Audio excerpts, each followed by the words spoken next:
Alright, so UFC's Fight Night Saudi Arabia just ended, and we have a lot to talk about. We have a lot of incredible performances. I'm gonna start from the main event, work my way down the same way I usually do these videos. So if you like the content, subscribe. But man, starting with this main event, it was incredible. Israel Adesanya looked really good in that first round. He was he looked like typical Izzy, you know, landing shots from a distance, getting good combinations, and outstruck Imavov 32 to 18 in the first. But he looked really, really gassed at the end of round one, especially in the corner. He was breathing heavily, and beginning in round two, man, Imavov within 30 seconds landed a few good strikes, but it was a come on, what the hell? It was an overhand right that dropped him. Then he landed some ground and pound punches that he honestly didn't even need to do. But man, this put Nassourdine Imavov on the map. Like, to get a win like this over a name like Israel Adesanya, who in many people's eyes is the second best middleweight of all time. Now, DDP definitely has an argument in that um, conversation, and he's making a good case for it. But dude, this hurts. I want to talk about Immovable before I talk about Israel Adesanya for 50 minutes. This was a phenomenal performance. I thought that we would see Immovable play a more grindier game. I thought that he would be mixing in the takedowns, you know, throwing the shots, and that he did attempt three in the first round, but they didn't succeed.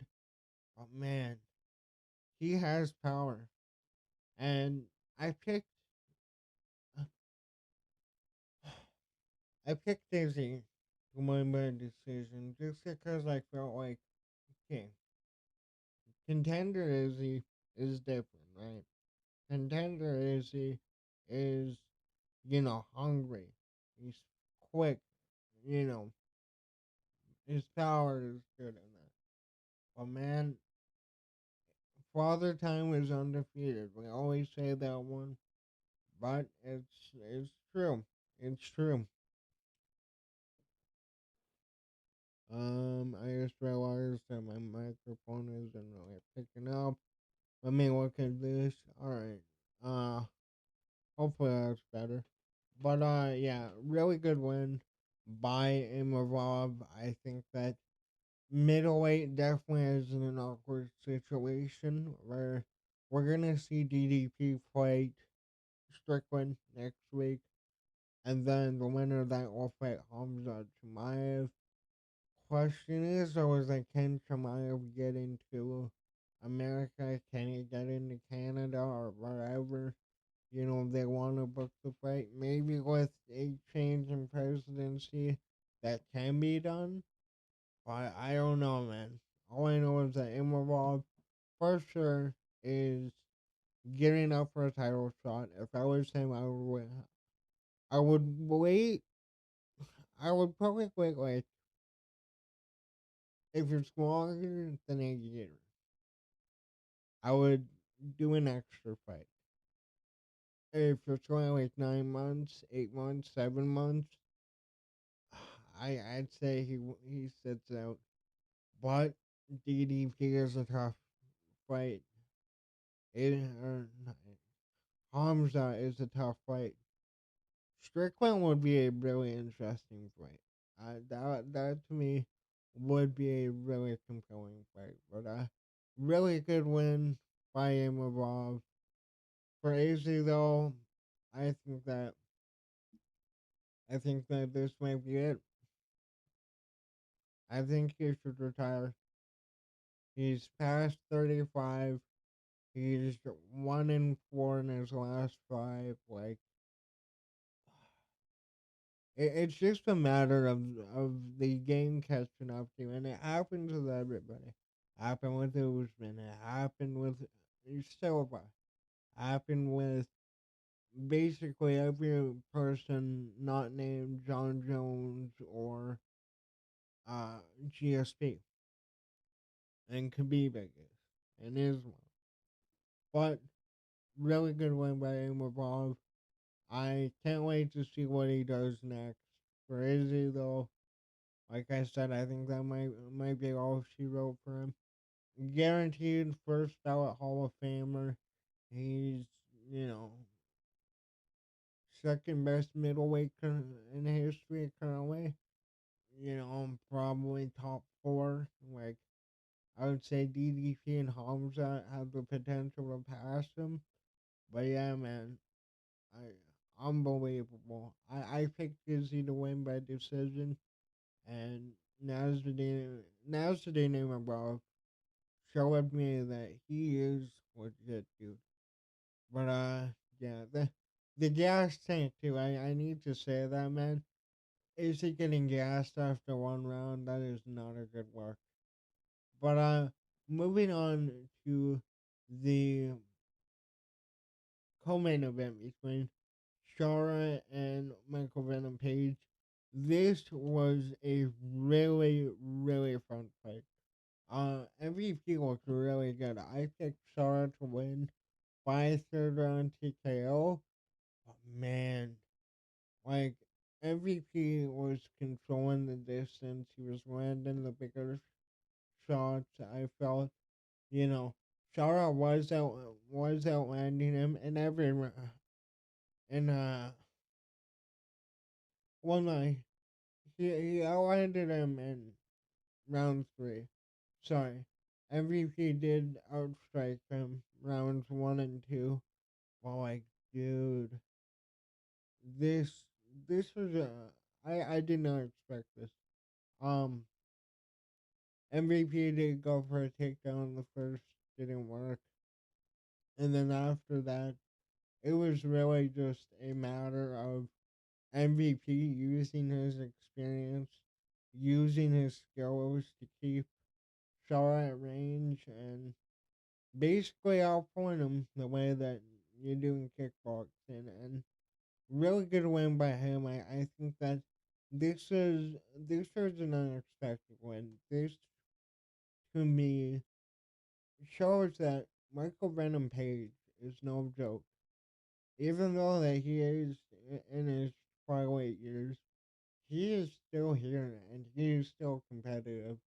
For Sarah Magomedov, though, I have no doubt that he will rebound from this. He, how old is he? Does it even say on the UFC website? No, of course not. Why would it? Tapology would have it though. Um, he is 37, turning 38. Yeah, like I think that MVP will only have a few more fights left. Maybe you do a big fight between him and Izzy. I know that him and Izzy are boys, but that would be a massive pay per view, man. They would make a ton of money, but really could win by MVP for Star Margomedov. I feel like he'll be right back. How old is he? Let me check that one now.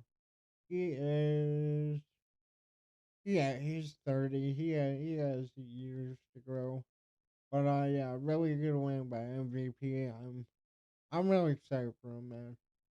But moving on to the fight between Pavlovich and Rosenstrike.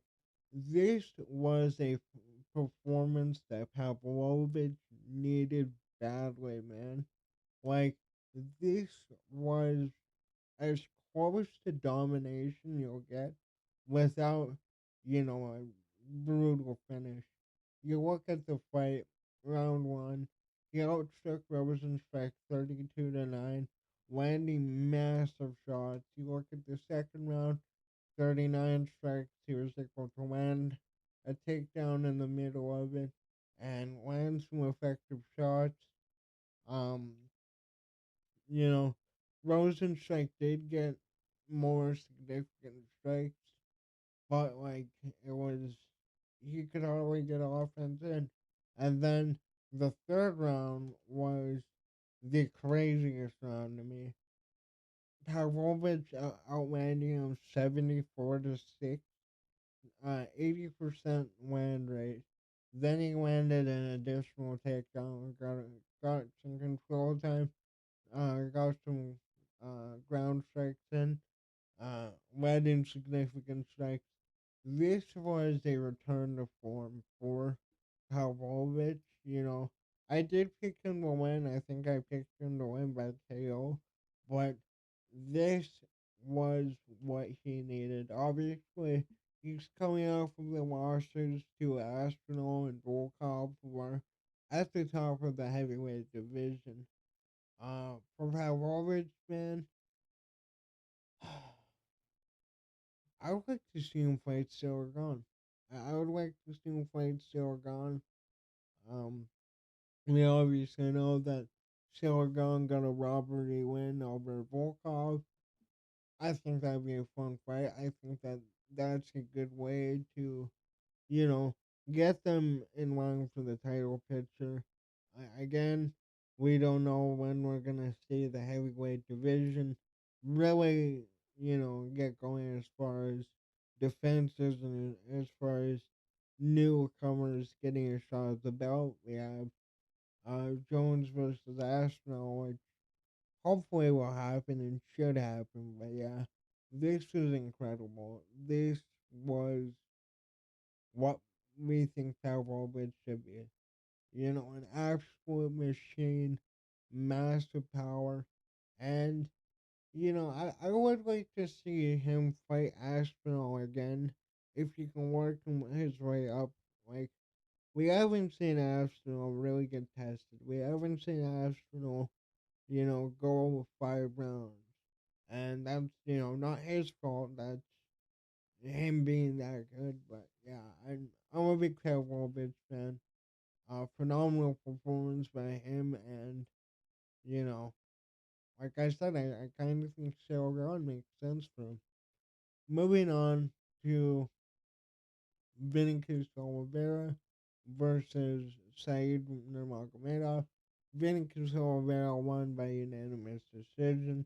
You look at the first round, it was it was Said on the feet, but Vinicius Oliveira did land a couple takedowns and did a lot of work on the ground. Um, uh, okay, well, I take that back. He didn't really throw any strikes, but the takedowns did help. I think that that's the round that they gave Saeed. Round two, though, like these are really close rounds, but you know, Oliveira was landing some massive, massive strikes. Too. Like I was watching it and I was expecting a KO. Like he was landing flying knees, he was landing some massive head kicks. Uh, Saeed too was landing some good strikes, but man, Vinicius over like moving into the third, I thought that he won the third convincingly. But yeah, this was a really good fight, you know. And we have to have a conversation now about that last name, about Dagestan. Dagestan ain't looking that scary anymore. Well, you have Islam, you have Usman, who in many people's eyes got a robbery decision over Paul Hughes. But yeah, I really like this fight. This was this is a blast to watch. Third round two, I want to add, Saeed did go for 3 takedowns. Vinicius Oliveira showed phenomenal takedown defense. Actually, he defended 5 in the second, 3 in the third, and he only let that one up in the first round, and then he landed uh, 3 of his own. So yeah, really good win by Vinicius Oliveira. I'm interested to see what he does, man. Like I really like this now. Moving on to um for us the this was and a pretty one-sided performance. You know, Mike Davis did do good. He landed a lot of good strikes, even landed some takedowns. I guess one takedown in the first round. But he was putting more work into it. He outstruck um Davis in every round. Second round was 23-2, and you know he was able to defend a he was able to defend a submission attempt in the second round. I forgot what it was though. I'm sorry. It was 8 in the morning, and I am tired. So I love Abu Dhabi cards. But like for us, really good performance by him. Uh, oh, like he could be an interesting up and comer. Lightweight is in a very interesting position where we're seeing the old guard phase out. Or like Dustin Poirier, Gaethje. I know Max Holloway moved up there. He has a few years probably. Is what I'm saying. He'll retire when he's 35, which will be in 20, no, next year. So for us, would be a pretty fun fighter to see where he goes in that lightweight division. Moving on to the prelims, we have Muhammad Naimov versus Olfi. This was another fun fight. Um, Muhammad Naimov, uh, he was putting on a ridiculous pace for most of this fight.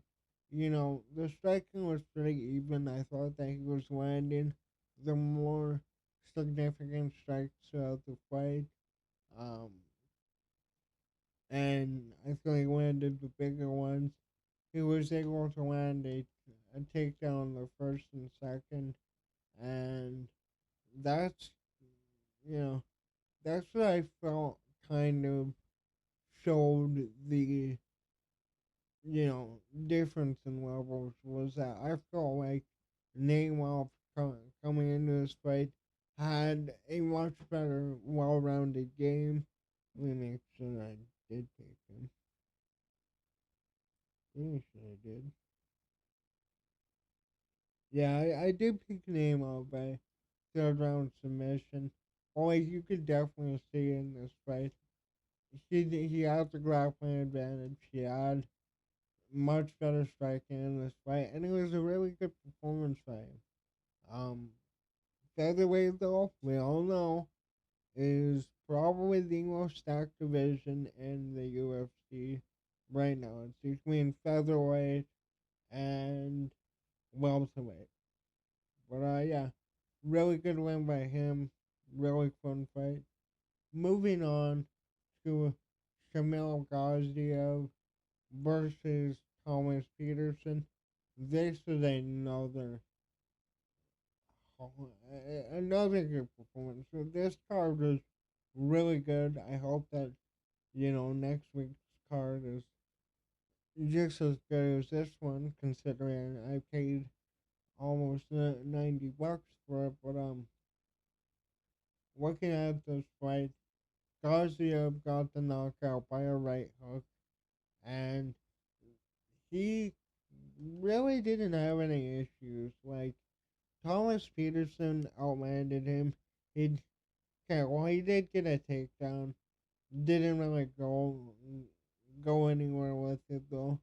And then it was the right hook that flatlined Thomas Peterson, and yeah, Ghazi have really good performance. You guys know what I've been saying about heavyweight though. I think the days of the big belly brawlers are long gone. I don't see somebody like Garcia beating an Ashwell, beating a Dalton Almeida, beating a John Jones. Volkov still gone. I don't see it happening. But it was a really good performance on Garcia's end. Quick finish, um, fun heavyweight belt. But yeah, you guys know, and I'm pretty sure I'm not the only one saying this. The days of the big belly rollers are long gone. Next, we go to Terrence McKinney versus Demir Hadjovic, if I'm saying that right. This was a performance that McKinney needed. I picked him to get a second round KO. He got a first round KO. You look at the strikes in the fight, I guess it's only one round. He outlanded Demir 69-4. His defense was off the chart. Uh, he went for a submission attempt after a script, I think it was. But yeah, outlanded him, like I said, 69-4, 54 significant strikes to 4, and then he finished the. Come on. Come on, computer. There we go. He finished the fight from back mount, landing a lot of big strikes. Really, really good performance.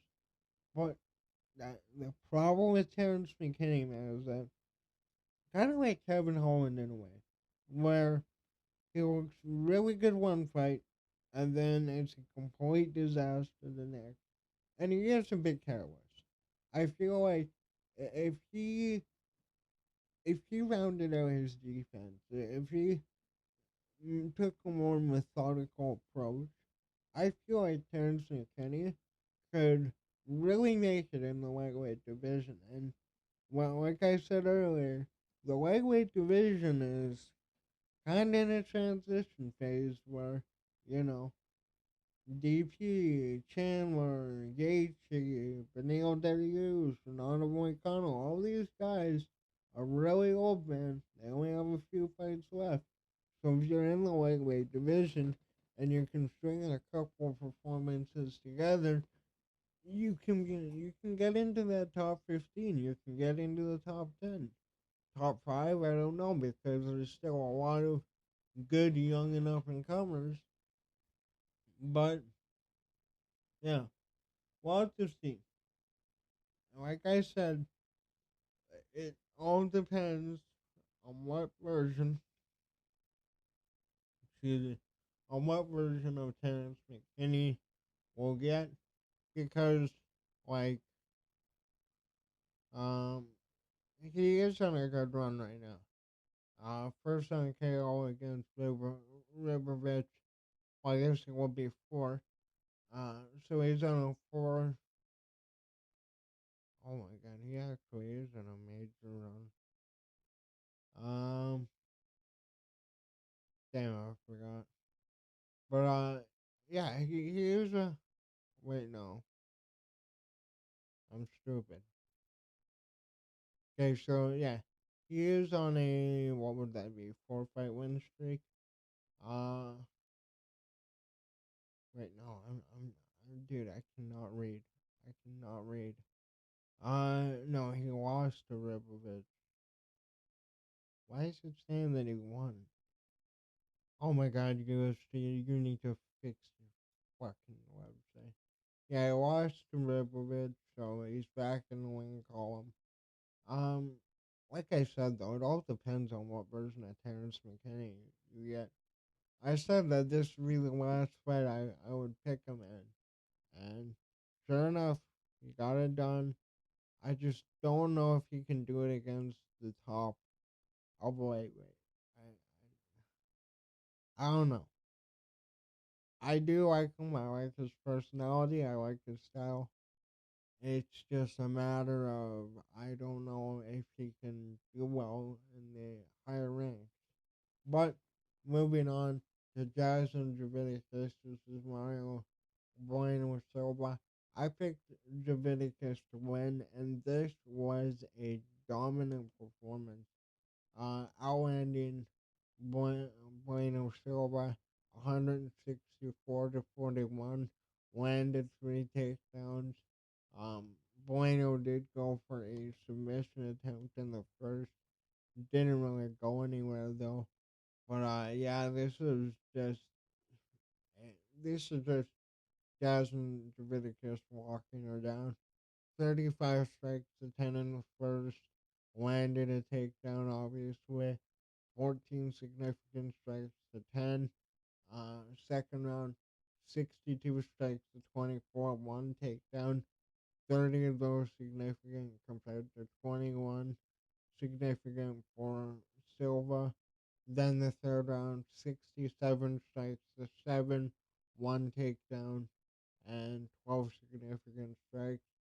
This was her just outworking Mario Bueno Silva. And, as a Canadian man, I'm kind of excited. I do like what I've seen from her. I like what she's been able to do in her last few fights. I think that she could be a really fun fighter in the flyweight division. And like I said, she's Canadian. I'm going with her. And I was right for saying that. Moving on though to Bogdangrad versus a Lucas Alexander. Shut up. Okay, this computer man is really pissing me off.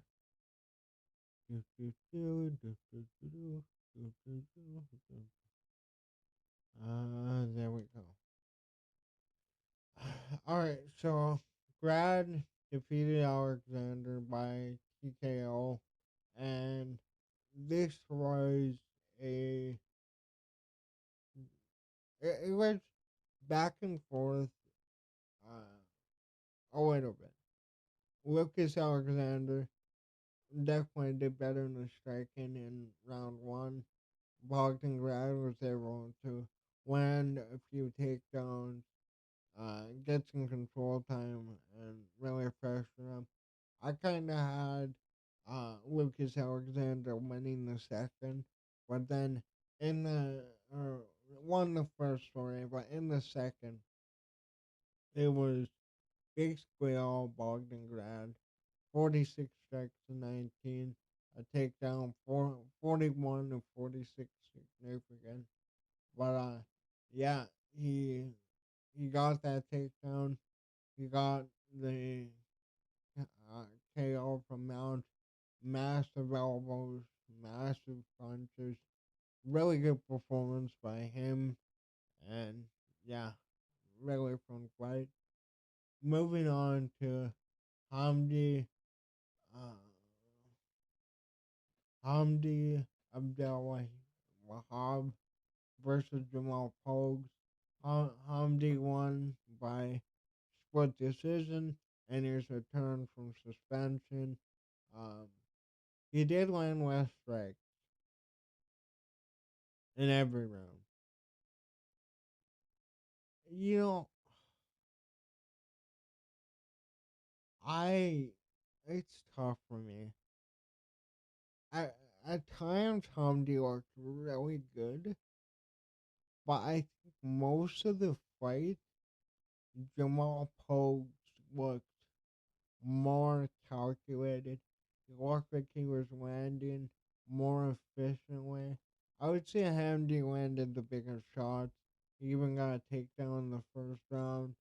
Um, but like, I don't know, man.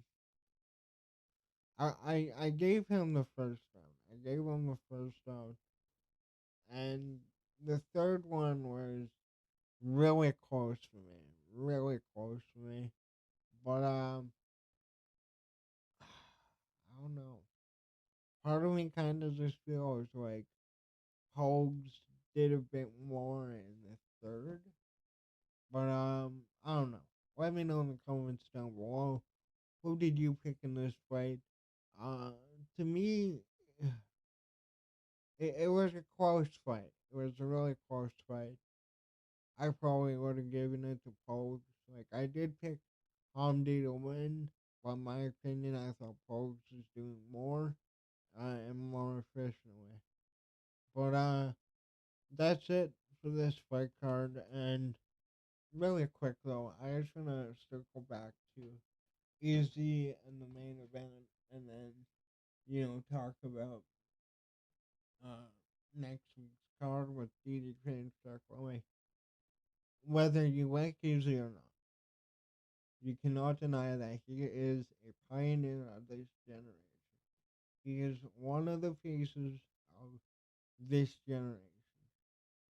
And what I mean by this generation, I would say the ESPN era is its own era. And Israel Adesanya was a massive part in that era. Now, as a champion, he was boring.